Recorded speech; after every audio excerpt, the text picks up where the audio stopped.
ಬೆರೆಯುತಿಹ ಕರ್ನಾಟ ದೇಶದೊಳಿರುವ ಕಾಳಿಂಗನೆಂಬ ಗೊಲ್ಲನ ಪರಿಯ ನಿಂತು ಪೇಳ್ವೆನು.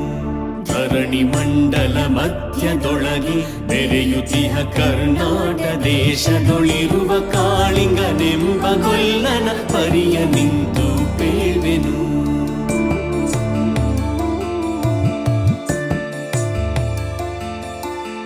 ಎಳೆಯ ಮಾವಿನ ಮರದ ಕೆಳಗೆ ಕೊಳಲನೂದುತ ಗೊಲ್ಲಗೌಡನು ಬಳಸಿನಿಂದ ತುರುಗಳನ್ನು ಬಳಿಗೆ ಕರೆದನು ಹರುಷದಿ.